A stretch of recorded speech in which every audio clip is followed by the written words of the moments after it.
Halo Sobat Ngulik, kembali lagi di podcast Ngerumpi Katolik. Oke, hari ini, aduh enak banget ya, udah lama nggak podcast gini.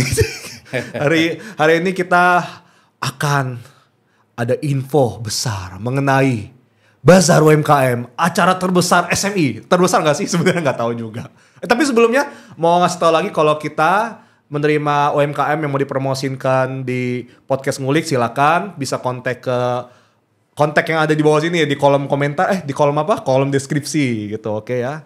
Dan kita hari ini akan kebanyakan mungkin kita mau ngomongin tentang rangkaian acara atau mungkin tentang bazarnya aja kali ya, gak tau. Kita langsung ngomong ke Bapak sebelah saya sini, Bapak Yohanes. Yes. Johannes apa Yohanes? Johannes. Johannes. Jadi ini mungkin ada sedikit kecelakaan waktu memberikan nama ya. Kecelakaan gimana? Kalau Anda perhatikan ini, kalau nama Johannes itu spelling yang benar, kalau dengan menggunakan J itu umumnya double N ya. Oh. Tapi ternyata saya dikasih nama hanya satu N, sehingga agak unik jadinya. Gak apa-apa. Aku kira Joanna gitu kan misalnya. Iya. Oke, Om Yohanes ini dari tim Bazar atau dari tim Sabuk? Karena aku biasa taunya Sabuk biasa yang nyelenggarain sih soalnya. Oke, kita ini kan lebih ke panitian lah ya. Kepanitian UMKM Bazar tahun 2024 di mana diketuai oleh Pak Daniel, dan kebetulan saya ada di ketua 2 yang diantaranya membawai seksi dana, di mana ketua 1 adalah Ibu Lisa. Oh, ini kayak bau-baunya mau ini nih promosi sesuatu nih atau mau nyari sponsor nih ya? Iya, tentunya lah. Tentunya lah. Om hadir di sini kan salah satu tujuan adalah memberikan gambaran secara umum mengenai UMKM Bazar ini, dan ujungnya nanti tentunya akan sedikit mempromosikan dan rangka untuk mencari sponsor ya. Oh, boleh. Karena bagaimanapun UMKM Bazar ini kan tentunya membutuhkan dukungan kita bersama, kerjasama kita bersama sebagai bentuk kepedulian ya. Sebagai kepedulian daripada umat SMI. Nah tadi ada pertanyaan atau statement di awal, apakah ini terbesar apa enggak. Jadi ya kalau untuk ukuran gereja melakukan bazar yang sejauh ini yang saya dengar ya, dan juga dengar dari teman-teman pada waktu pembukaan UMKM pertama dari teman dari sponsorship, mereka cukup kaget dengan jumlah 120 tenan kurang lebih ya. Aku pun juga kaget ya sih. Karena lumayan gede nih, meriah nih. Jadi kalau bicara ukuran gereja boleh dibilang sejauh ini kita terbesar ya. Nah saya nggak tahu kemarin di Trinitas kan juga dilakukan ya. Nah apakah besar juga atau seperti apa? Saya kebetulan nggak sempat ke sono gitu kan. Tadi ya punya tujuan ke sono juga. Aku lebih tepatnya aku nggak tahu. Ada pas aku lihat story teman saya, wih seru juga nih, harusnya gue ikut nih. Tapi nggak tahu kan ya. Udah nggak apa-apa. Tapi sekali lagi bukan ukuran terbesar yang penting ya. Iya betul. Yang lebih penting adalah efektivitas dan mencapai tujuannya. Iya, betul itu sekali. Yang lebih penting gitu kan. Nah apa tujuan dan sebagainya nanti mungkin kita akan gali lebih jauh ya. Boleh Om. Untuk tema kali ini apa ya? Kan kemarin kan kesejahteraan bersama, yang hari ini solidaritas dan subsidiaritas. Dalam mencapai kesejahteraan bersama ya. Itu bisa nyambung ke tujuan dalam mewujudkan kesejahteraan bersama lah lebih tepatnya gitu kan. Iya betul sih. Iya. Kalau untuk bazaran kali ini ada yang beda nggak? Soalnya aku ikut yang kemarin seru juga sebenarnya sih. Ya tentunya kalau kita bicara ini kan bazar yang ketiga kalinya ya, di mana tahun 2023 kita sudah mengadakan yang pertama kali itu di bulan Agustus, dan yang kedua kali di bulan Desember, dan yang ketiga ini adalah kita akan adakan di tanggal 17 dan 18 Agustus. Oh oke. Ya. Di agak tengah-tengah ya, tengah-tengah Agustus. Iya di pertengahan Agustus dalam rangka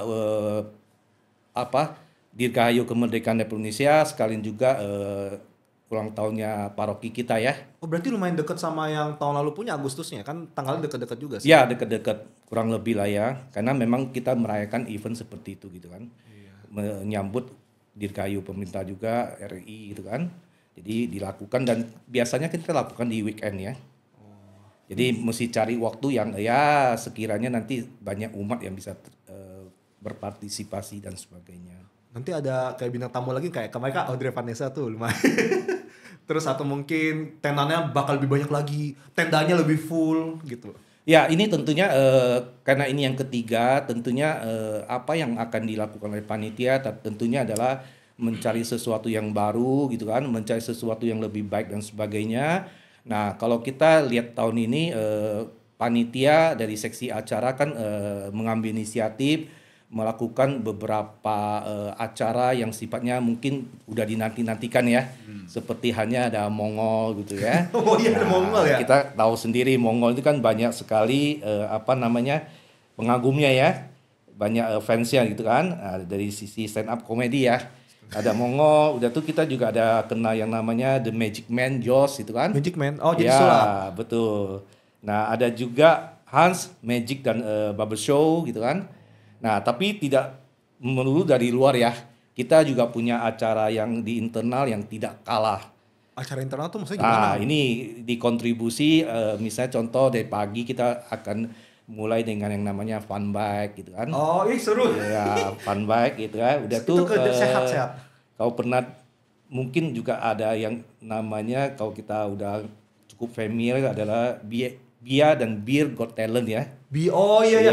Ya. Yang tahun lalu juga sama. Betul. Mereka talent show kan, maju kan. Ya. Ada yang nari, ada yang Betul. nyanyi. Dan Bapak Ibu lansia juga ambil bagian dengan mempersembahkan angklung ya, seperti tahun sebelumnya juga kan ada angklung juga kan dari lansia. Oh iya benar. Nah yang nggak kalah penting juga ada workshop pembuatan sabun ekoenzim ya, sabun ekoenzim ya dari ekoenzim ya. Nah yang lebih seru lagi nanti ada lomba masak kaum Adam. Oh. Nah, jadi selama ini kalau yang masak itu adalah ibu-ibu, nah sekarang bapak-bapak yang akan masak gitu kan. Maco-maco semua ya. Nah, tentunya juga OMK SMI juga ambil bagian dengan acara duduk gembira OMK SMI ya. Duduk gembira maksudnya Ya, saya belum dalamin secara khusus acara seperti apa itu masih rahasia lah supaya nanti nanti tidak wah benar. Jadi biar surprise ya nanti ya.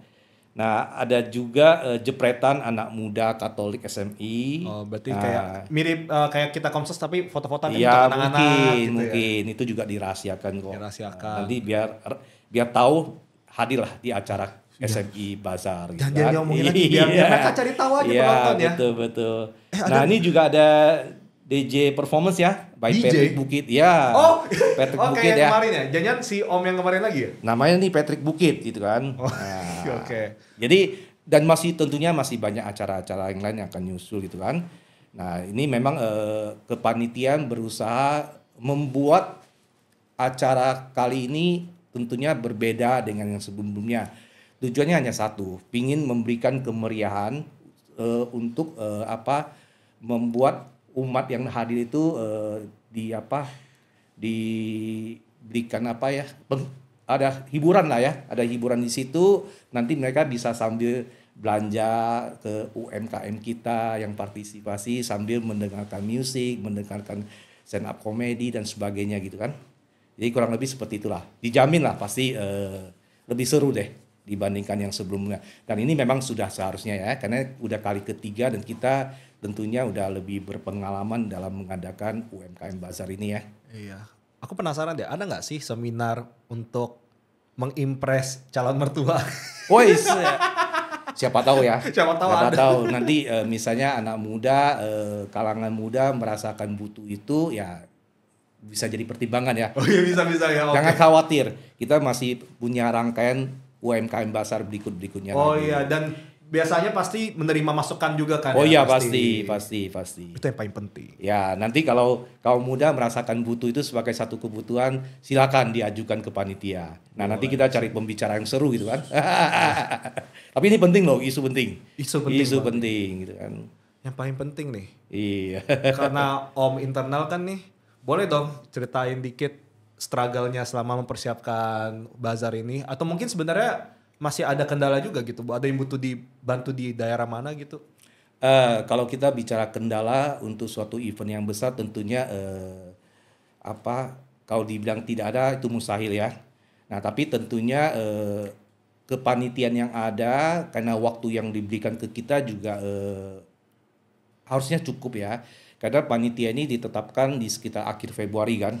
Nah, jadi kita punya waktu koridor waktu yang cukup panjang sehingga kita sudah mulai mempersiapkan dari membentuk kepanitiaan inti sampai ke semua seksi-seksi yang ada. Nah, diharapkan dengan persiapan-persiapan ini dengan waktu yang cukup ini segala bentuk hal-hal yang sekiranya menjadi kendala itu bisa diatasi dengan benar ya, diatasi dengan baik. Tapi di atas itu semua yang paling penting adalah bagaimana kepanitiaan itu adalah sebagai suatu tim yang solid ya, tim yang solid.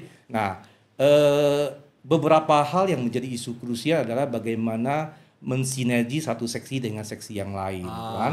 Nah, sehingga kalau itu sinergi dan kolaborasi dilakukan dengan baik di depan, ini akan menghilangkan atau mengurangi lah ya gesekan-gesekan di belakang gitu kan. Misalnya contoh, seksi dana kan punya program-program tersendiri ya. Dia punya program bagaimana influence para pihak sponsorship supaya mereka mau berpartisipasi. Tapi di sisi lain kan pihak sponsor juga tentunya ada request tertentu ya. Nah, untuk itu kan kalau dia mempunyai request tertentu ini akan bisa mempengaruhi ke acara. Mempengaruhi ke seksi acara maksud saya, mempengaruhi ke seksi pelengkapan atau dekor gitu karena akibat dari request dia. Nah, ini kalau kenapa makanya seksi dana mesti di depan gitu kan, harus di depan. Selain to make sure bahwa dana yang dibutuhkan bisa dicapai dengan sesuai target, juga untuk tadi kolaborasi, sinergitas dan sebagainya supaya menghilangkan gesekan-gesekan di belakangnya gitu kan. Nah, contoh misalnya kalau pihak sponsor minta sesuatu yang ada berhubungan dengan tenda. Nah, pelengkapan kalau tidak bisa akomodir atau seksi dekor yang berhubungan dengan hal itu tidak bisa akomodir kan bisa mengakibatkan dia tidak jadi sponsor gitu kan. Nah, tapi bukan berarti juga semua pihak sponsorship mau minta apapun kita ladenin itu kan. Tentunya semua masih dalam koridor-koridor yang bisa diterima gitu kan. Nah, untuk itulah makanya saya cukup meyakinin kalau timnya solid, halangan kendala apapun bisa kita atasi dengan baik melalui sinergitas dan kolaborasi tadi, sehingga bisa melalui sinergi semua akan jadi baik, semua akan sesuai koridornya dan bisa ada fleksibilitas di situ. Melalui kolaborasi kita akan melakukan hal-hal yang bisa lebih improve itu kan. Iya, sesuai dengan tema solidaritas. Iya, betul. Sebenarnya kalau dengan tim yang solid sih sebenarnya masalah yang gede pun bisa jadi lebih kecil sih. Betul. Enak sih kalau aku pernah ngalamin juga sih. Ya, bagaimanapun kalau kita kan umat dan sebagainya, ini kan kita satu tubuh ya. Kalau dianalogikan gitu kan. Nah, Yesus sebagai kepalanya kita satu tubuh. Nah, kan tentunya kita nggak mau ada bagian tertentu yang sakit. Nah, kita nggak ini gitu kan. Atau kita tangan kanan kita memukul tangan kiri kita kan nggak mungkin gitu kan. Nah, demikian juga kita nggak mau dalam tim kepanitiaan ada yang butuh dibantu kita nggak bantu gitu kan. Panitia satu tubuh yang sama gitu anggapannya. Betul. Apalagi di situ dengan nanti kita berkolaborasi dan sebagainya bisa melakukan suatu improvement proses itu kan, menjadikan lebih baik. Nah, itu yang kita harapin dari waktu ke waktu UMKM Bazar ini bisa menghibur, bisa memberikan suatu nilai kepada UMKM kita yang notabene kecil, lemah, miskin, tersingkir dan difabel itu untuk naik kelas itu kan, menjadi lebih baik gitu kan. Nah, juga kita pingin sebagai satu tubuh itu kita itu satu dengan yang lain saling toleransi dan sebagainya untuk membangun soliditas tadi ya, dan membangun kebersamaan tim yang solid dan sebagainya gitu kan. Nah, itu yang menjadi harapan-harapan kita. Makanya sebenarnya event seperti ini adalah sebagai bentuk keinginan Romo Bono ya, bahwa kebetulan Om ini kan di SPE ya. Seksi Perencanaan dan Evaluasi gitu kan. Okay. Nah, kita kan merencanakan program karya yang ada gitu kan. Nah, Romo sebenarnya pingin ada satu program karya yang bagaimana nggak usah banyak-banyak program, kata Romo. Saya ingat waktu itu ya. Daripada banyak program dan nanti tidak memberikan sesuatu yang bagus ya, bagusnya seperti apa dan sebagainya itu kan ya kita bisa bisa ukur dengan baik, tapi kan kadang-kadang tidak mencapai seperti apa yang diinginkan. Nah, kita cukup satu program karya yang bisa melibatkan banyak orang. Nah, coba kita lihat ya, UMKM Bazar ini kan satu program karya, tapi melibatkan siapa? Dari kepanitiaan itu melibatkan semua seksi yang ada. Iya, betul. Iya betul. kan? Seksi bagian sampai kategorian gitu kan. Iya. Komsos pun kena pasti. Nah, betul ya. Iya. Nah, udah itu kita lihat nanti yang akan berpartisipasi di Basar itu siapa? Tentunya umat sebagai pengunjung dong ya. Iya, umat, semua umat sih sebenarnya menurut aku sih. Betul sekali. Jadi dengan satu program ini kita bisa melibatkan semua umat yang ada. Dan coba lihat lagi, dengan semua seksi terlibat di situ, artinya apa? Mereka akan secara dari waktu ke waktu mereka belajar bagaimana mereka bersinergi gitu kan. Nah, dengan demikian nanti di activity yang lain, hal-hal yang sifatnya menjadi pemecah, dalam arti pemecah itu adalah membuat itu tidak solid, itu bisa dihindarin. Nah, jadi kita mulai dengan ada program-program karya seperti ini, bagaimana melatih kita rendah hati, tadi salah satu values kita, bagaimana kita bisa menerima pendapat orang lain, bisa menerima pekerjaan orang lain dan sebagainya gitu kan. Nah, dengan demikian nanti di kegiatan-kegiatan lain kita sudah terbiasa dengan kerjasama seperti itu, sehingga dari waktu ke waktu kita akan makin mature, akan makin baik dan mencapai yang lebih baik. Ujungnya adalah bagaimana kita bisa memberikan sesuatu yang dirasakan oleh umat kita secara umum ya, umat gereja SMI secara umum gitu. Kalau untuk selain kayak kita kan bikin acara bazar ini kan untuk memeriahkan, bisa ada acara orang-orang bisa ikut partisipasi. Tapi sebenarnya tujuan utamanya dibikin bazar UMKM ini untuk apa ya Om? Ya, Boleh tahu. tadi tujuan utama kita kalau kita lihat background daripada UMKM Bazar ini, pertama tentunya kita adalah ingin tadi yang saya katakan bahwa kita memberikan kesempatan kepada UMKM SMI. Jadi peserta Bazar adalah UMKM SMI ya, which is adalah umat SMI gitu kan. Nah, mereka yang menjadi prioritas adalah yang kelompok kategori KLMTD, kecil, lemah, miskin, tersingkir, dan difabel. Itu yang menjadi utama gitu kan. Nah, tujuannya apa? Tujuannya adalah bagaimana kita satu memberi kesempatan kepada mereka gitu kan. Yang kedua, setelah diberi kesempatan, tentunya tidak berhenti sampai di situ aja. Kan suatu saat kita pingin mereka ini menjadi UMKM yang besar gitu kan, tumbuh gitu kan. Betul. Nah, untuk itu kita akan melakukan yang namanya pembinaan ya, melalui sabuk dan sebagainya ya. Pembinaan, udah tuh kita kasih mereka juga misalnya bagaimana mereka masuk ke sosial media untuk mempromosikan mereka punya barang dagangan dan sebagainya gitu kan. Itu kayak training ya. Termasuk ya salah satu seperti itulah ya. Jadi bagian dari bukan hanya berhenti di Bazar 2 hari itu. Tujuan akhirnya adalah mereka nih naik kelas gitu kan. UMKM yang sifatnya tadi, yang kelompok tadi, yang KLMTD, ini naik kelas suatu saat ya. Nggak heran nanti ya, tujuan utama kita adalah nanti ada success story misalnya diceritakan. Oh, ini adalah produk yang dulu pertama kali itu cikal bakalnya muncul dari Bazar UMKM SMI gitu ya. Nah, kalau itu bisa terjadi seperti itu, sebenarnya tujuan utamanya seperti itu, gitu kan. Nah, tapi kan kita tahu lah ya, tentunya menuju ke situ bukan suatu hal yang simple dan bukan dalam waktu instan ya.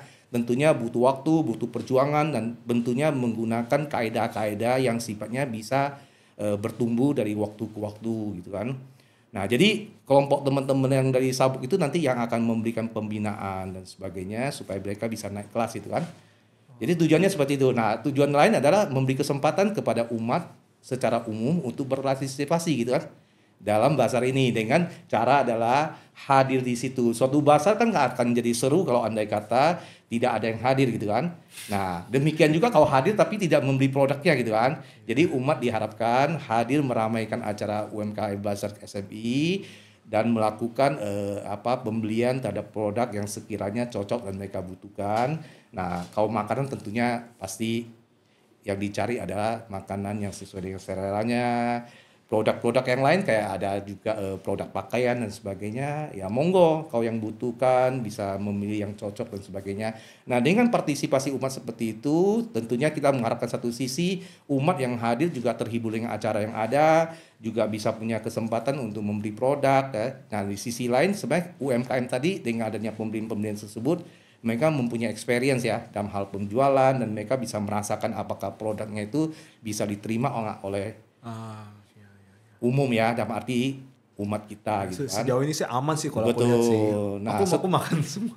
Betul sekali. Nah, tidak berhenti di situ. Nanti kan mereka akan memberikan dalam rangka pemasaran promosi itu kan mereka akan kasih kartu nama dan sebagainya ya. Oh iya benar. Benar ya. Ada juga kasih flyer juga ada. Betul. Nah, nanti kan akan ada reorder melalui telepon atau mereka ada pasang di GoFood dan sebagainya gitu kan. Ya, jadi diharapkan dengan itu akan berkembang terus gitu kan dan menjadi besar mereka. Itu harapannya. Terus kalau aku penasaran sih, kalau misalnya untuk kayak yang peserta, bukan peserta, peserta hitungannya yang jual-jualan Ya. kita sebut peserta ya. Iya, peserta Sebenarnya pasar. untuk peserta itu mereka jualan itu mereka bayar tenan nggak atau gimana? Sama sekali enggak. Jadi ya kita lihat ini kan tadi saya katakan prioritas kita kan ke yang kelompok KRMTD ya. Jadi mereka ini ya sorry to say kadang-kadang mereka untuk modal kerja mereka pun sudah agak berat ya. Nah, bagaimana akhirnya kan Dewan Paroki Harian itu memutuskan bahwa mereka tidak akan dicas biaya apapun gitu kan. Oh, bagus banget. Nah, tapi Dengarnya kan di udah. sisi lain untuk mengadakan acara sebesar ini tentunya kan nggak mungkin gratis ya. Ya. Kalau yang di tempat lain kan bisa bisa Oh iya. bisa 2 digit bahkan ya. Ya kalau kita mengacu ke misalnya yang di mall-mall itu ya kayak terakhir itu kalau kita lihat di mana di Emporium ya Pluit ya. Oh iya. Itu kan saya sempat nanya itu sewanya sangat mahal loh, jutaan loh. Ya, jutaan. Nah, kita bisa bayangkan kita free ya. Iya. Nah, tapi kita berharap adalah supaya mereka ini diberi kesempatan untuk maju ya. Amin. Semoga harus dan berusaha bisa berkembang lah harus. Ya, Kita betul. membantu yang satu juga harus bisa berusaha Ya, untuk berkembang. harus gayung bersambut ya. Jadi kita memberi kesempatan dan mereka juga memanfaatkan kesempatan yang sungguh-sungguh gitu kan. Manfaatkan ini sebagai sarana untuk starting point untuk menuju titik yang lebih tinggi ya. Iya betul sih. Dan kalau untuk kayak kan mereka berarti nggak bayar tenan itu Enggak. duitnya dari mana? Jadi itulah. Nah, ini esensi kenapa saya hadir di sini gitu kan. Kenapa saya hadir di sini dan bertemu teman-teman untuk podcast seperti ini gitu kan. Nah, kita punya satu tujuan lah ya. Satu sisi kan kita tadi saya sudah jelaskan bahwa kita nggak cas kepada pihak tenan gitu kan. Nah, di sisi lain tentunya kita butuhkan yang namanya sponsorship atau biaya ya. Biaya untuk bagaimana acara ini bisa berlangsung gitu kan. Nah, kita lihat untuk acara seperti ini kan ada kita tadi di depan kita sempat singgung juga ya bahwa ada Mongol dan sebagainya. Tentunya kan mereka walaupun kasih harga yang spesial tentunya juga ada biaya yang mesti dibayar gitu kan. Betul. Nah, udah itu kita untuk supaya tempatnya nyaman dan sebagainya kita kan butuh berbagai perlengkapan seperti hanya kayak tenda, panggung ya sampai sewa sound system, kipas angin, bla bla bla banyak sekali lah ya. Udah itu dari dekor juga ada biaya dan sebagainya. Nah, untuk itulah kita mengetuk pintu hati pihak sponsor ya. Nah, pihak sponsor di sini kita bisa kategorikan itu adalah internal, nah maupun eksternal gitu kan. Internal tuh umat ya? Internal ini adalah kita katakan sebagai umat paroki kita gitu kan. Oh, paroki kita dulu ya, Ya. yang SMI aja. SMI tentunya ya yang kita mengharapkan ada bentuk kepedulian lah, bentuk sebagai tanggung jawab sosial ya. Karena tadi kan tujuannya untuk mengangkat harkat dan martabat daripada UMKM yang lemah tadi gitu kan. Nah, kita mengharapkan umat kita yang dengan jumlah 14.000 ya. Nah, itu ada di antaranya yang kita berharap adalah para entrepreneur gitu kan atau profesional yang bekerja di perusahaan-perusahaan besar dan sebagainya. Ada. Nah, kita berharap mereka terpanggil gitu kan untuk ikut ambil bagian sebagai sponsorship gitu kan. Nah, kalau pihak eksternal itu kita adalah kategorikan misalnya adalah perusahaan-perusahaan besar gitu kan, apakah itu banking atau insurance company dan sebagainya yang kita mengharapkan mereka berpartisipasi dalam bentuk sebagai corporate social responsibility ya CSR gitu kan. Nah, mereka ambil bagian untuk memperkenalkan mereka brand mereka dan sebagainya. Walaupun namanya perusahaan besar tentunya brand mereka udah pasti juga udah terkenal. Tapi kan ada sifat sosial CSR tadi gitu kan yang mereka harus lakukan lah sebagai bentuk kepedulian gitu kan. Nah, kalau kita bicara internal dari umat itu kita tentunya membutuhkan ada yang namanya bantuan-bantuan kepada pihak wilayah maupun lingkungan. Karena kita nggak bisa pungkiri ya, garda terdepan yang berhadapan dengan umat kita kan ketua lingkungan ya. Ya, udah itu dibaliknya lagi dikoordinasi oleh Korwil gitu kan. Nah, karena mereka berada di garda terdepan yang mengetahui umatnya itu siapa, apakah umatnya diantaranya adalah punya sebagai wirausahawan gitu kan, punya bisnis atau dia sebagai profesional di perusahaan-perusahaan besar gitu kan. Nah, kita butuhkan info dari mereka. Jadi mereka tidak usah khawatir bahwa mereka harus approach kepada pihak calon sponsorship itu kan. Kami kepanitiaan cukup diberikan nama, nomor telepon dan sedikit keterangan ya. Nah, nanti kita yang akan hubungin yang bersangkutan, tapi sebelumnya wilayah maupun lingkungan itu tentunya butuh memperkenalkan kita kepada yang bersangkutan itu kan. Misalnya contoh, Pak Ray, ini nanti ada teman-teman dari kepanitiaan UMKM yang akan menghubunginya. Oh kan pasti tanya, Pak Raynya pasti akan bertanya, oh datang ke apa nih? Oh mereka pingin memperkenalkan UMKM, Basar, SMI, ya kan? Dan mungkin mereka akan sedikit berbicara mengenai sponsorship, kalau berkenan nanti ikut, kalau tidak ya sekedar mendengarkan dan sebagainya. Nah kalau dia oke kan berarti nanti tinggal kita hubungin dan kita akan sosialisasikan mengenai program ini dan kenapa kita butuhkan sponsorship dan sebagainya gitu kan. Berarti kalau aku sendiri mau sumbang juga boleh dong? Oh boleh. Jadi kalau kita bicara pribadi, lepas pribadi yang sifatnya ingin ambil bagian ya sebagai pribadi, sebagai bentuk kepedulian dan sebagai tanggung jawab sosial, ingin berpartisipasi ya monggo datang ke meja sponsorship kita yang dibuka setiap akhir misa yang ada dan ini udah mulai berlangsung 2 minggu yang lalu ya. Kita ada di depan Aula Kasih gitu kan.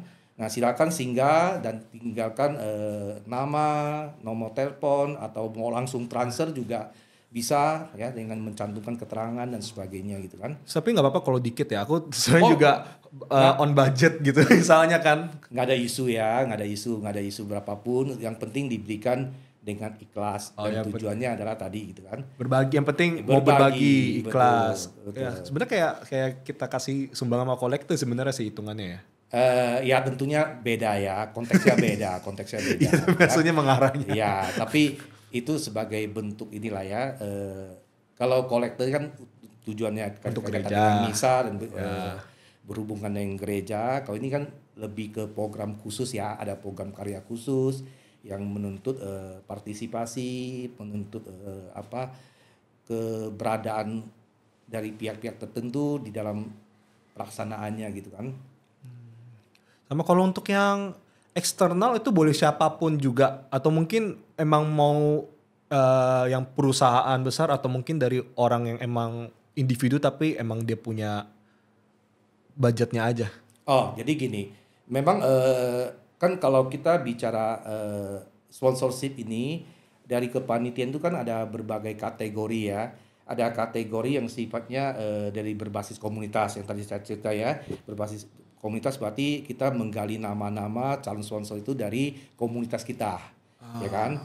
Nah, udah itu ada bentuk yang sponsorship, ada bentuk yang memasang brand mereka di gapura dalam maupun gapura luar, atau juga bisa di backdrop ya, atau juga bisa di kaos dan sebagainya. Nah, itu tentunya semua itu punya angka tersendiri misalnya nih ya.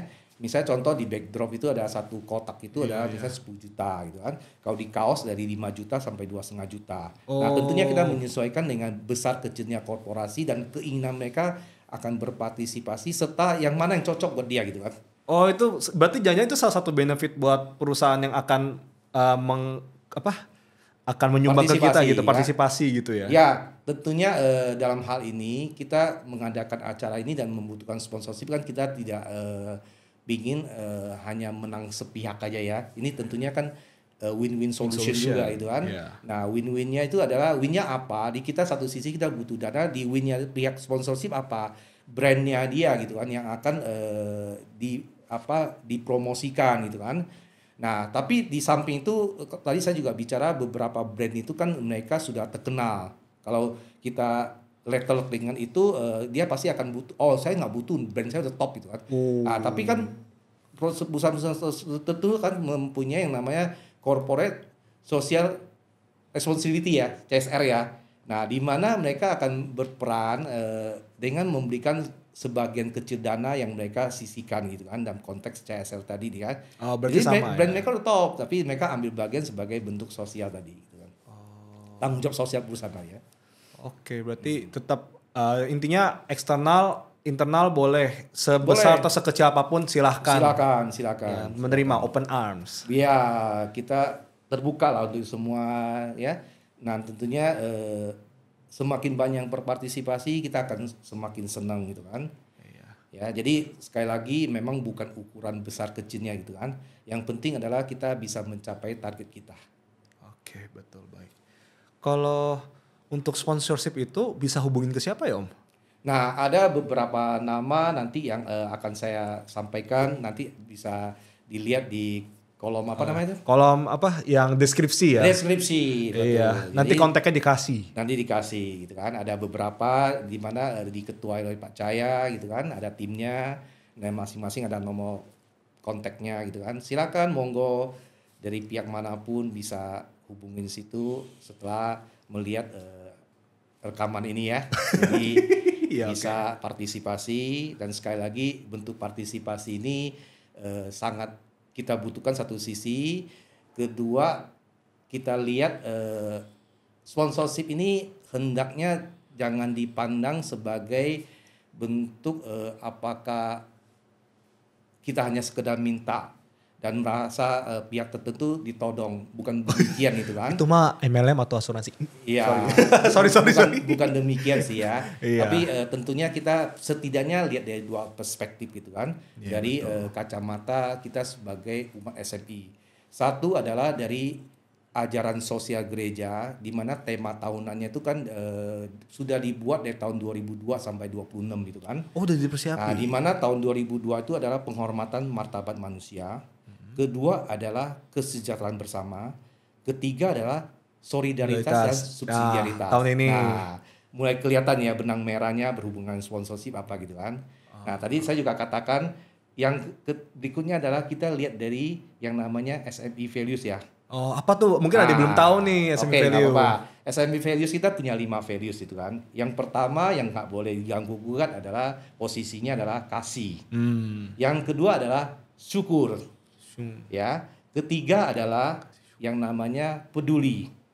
Dan keempat adalah tanggung jawab, dan kelima adalah rendah hati. Pantesan waktu pandemi ada yang namanya aplikasi Peduli Lindungi. Ya, itu dari KAJ ya. Iya, kan nyambung-nyambungin aja. Betul. Nah, kita dengan dua dasar tadi, kita udah melihat benang merahnya semakin jelas itu kan. Kenapa kita butuhkan sponsorship sebagai bagian dari kita sebagai individu yang peduli dengan sesama dan bentuk refleksi tanggung jawab kita.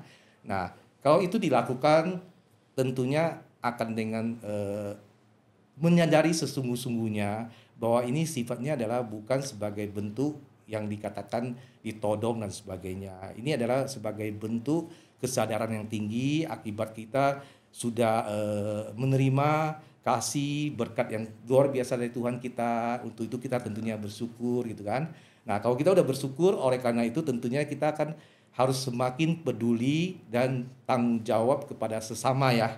Iya. Dan tentunya semua ini dilakukan dalam koridor rendah hati gitu kan. Nah, itu kira-kira seperti itulah. Jadi kita sekali lagi mengetuk hati para sponsor, para donatur yang ingin ambil bagian, dan kita harapin melalui event-event seperti ini UMKM kita akan tumbuh dan berkembang, dan suatu hari kita berharap ada success story mengenai mereka yang sukses gitu kan. Dengan demikian kita sudah menjalankan tanggung jawab kita, tanggung jawab sosial kita, memberikan mereka kesempatan gitu kan untuk tumbuh dan berkembang. Ya, tuh dengerin tuh pesan dari Om Yohanes guys. Siapa tahu bisa jadi punya apa perusahaan yang gede, kita nggak tahu kan, tiba-tiba punya restoran gede, atau mungkin produknya tiba-tiba laris manis, tiba-tiba jadi perusahaan gede lagi. Betul. Kita nggak tahu juga. Secara umum ya saya katakan bahwa semua yang besar itu adalah berasal dari kecil. Betul. Proses ya. Sedikit-sedikit menjadi bukit. Yes. Anjay, mantap Om. Kita bisa ketemu sekarang ini kan melalui proses kita lahir, orang tua kita ya, mulai dari merangkak sampai ini sampai akhirnya sekolah dan bla bla bla, sampai akhirnya kita bisa seperti sekarang ini. Ini proses. Nah demikian juga dalam bisnis ya. Nah kalau ada yang tiba-tiba menjadi besar kan itu adalah orang beruntung yang lahir di keluarga konglomerasi ya. Dari lahir memang sudah menjadi orang top dan tidak usah susah gitu ya. Nah, tapi berapa banyak ya? Berapa banyak seperti tergantung ya, semuanya sih. Jadi semua yang lain secara umum saya katakan adalah berangkat dari kecil gitu kan. Nah, mereka berhak untuk mendapatkan kesempatan. Mereka berhak untuk mendapatkan kesempatan. Berhak ya. Nah, kita punya kewajiban. Ya, karena kita berangkat dari berkat dan rasa syukur kita. Ya, karena coba bayangkan, saya selalu kalau bicara ini adalah pingin tukar posisi. Ya. Anda mau nggak sebagai orang yang berhasil dan sekarang udah seneng dan sebagainya bertukar posisi dengan teman-teman kita yang kelompok tadi gitu kan, KRMTD itu kan. Coba renungkan. Nah, coba renungkan ya. Kalau kita berada di posisi mereka, bagaimana gitu? Apakah kita melakukan cara yang sama? Betul. Atau berbeda? Kita nggak tahu. Karena Tuhan sudah memberikan kita berkat yang berlimpah gitu kan. Apa salahnya dengan berkat yang berlimpah itu kita menjadi saluran berkat bagi orang lain gitu kan. Berarti intinya ini tentang solidaritas, kita semua harus solid, saling bantu sesama, umat boleh ikut partisipasi, boleh sumbang, maksudnya apa? Kasih ambil bagian lah. Ambil bagian untuk bantu, ya. sekecil apapun diterima sama Om ya kan? Pasti. Kita akan terima dengan rasa syukur yang sangat tinggi gitu kan. Bukan buat panitia tapi buat kita bersama. Kita bersama lah ya. Iya, kita bersama. Betul. Boleh terakhir sebelum selesai nih Om, ada mau kasih pesan nggak buat future sponsor atau mungkin umat-umat? Ya, saya cuma berharap akan sangat bersyukur sekali kita di tim kepanitiaan. Andai kata Bapak Ibu yang mana adalah pihak yang sudah menerima berkat yang lebih, ada berkat lebihnya itu sekiranya bisa berbagi dengan teman-teman kita pihak UMKM KRMTD ini supaya mereka ini diberi kesempatan untuk tumbuh dan berkembang gitu kan. Dan karena pada dasarnya kita mengharapkan semua umat manusia itu adalah hidupnya sejahtera gitu kan. Untuk itulah makanya kenapa kita mengusung tema solidaritas dan subsidiaritas dalam mewujudkan kesejahteraan bersama gitu kan. Nah, kesejahteraan bersama itu adalah merupakan tujuan yang ingin dicapai oleh ASG, Ajaran Sosial Gereja Tahunan untuk tahun 2002 sebagai tujuan yang mana pondasinya adalah melalui penghormatan martabat manusia yang merupakan tema tahunan 2022 dan tahun 2024 dengan tema solidaritas dan subsidiaritas adalah sebagai bentuk how to-nya. Bagaimana untuk mencapai itu. Dengan landasan yang ada. Baik. Kira-kira seperti itu. Semoga tercapai ya. Amin. Oke. Demikian podcast hari ini. Terima kasih karena sudah... terima kasih dulu Om Yana sudah datang. Terima kasih juga teman-teman Ray dan teman-teman yang lain. Semoga bisa membantu ya Om. Ya tentulah kita semua mesti ambil bagian gitu kan. Sesuai dengan porsi-porsi kita. Iya. Dan untuk teman-teman yang mau promosiin barang-barangnya di Ngulik UMKM-nya, boleh kontak yang di deskripsi. Bisa untuk yang mau sponsor juga mesti diingetin lagi bisa ke Om Yohanes atau timnya juga nanti ada di deskripsi atau ke meja sponsorship ya. Iya, setelah misa ya. Setelah misa. Bisa setelah misa, boleh ke situ juga. Intinya tetap berbagi, tetap berbagi. Intinya dan tentunya satu hal sebelum kita akhirin, saya sangat berterima kasih sekali kepada Korwil maupun ketua lingkungan yang ada yang mendukung kita dengan data-data umatnya yang punya potensi sebagai pihak sponsorship. Amin. Thank you. Oke. Sekian dan terima kasih dan sampai jumpa di episode selanjutnya. Thank you semua. Berapa menit sih?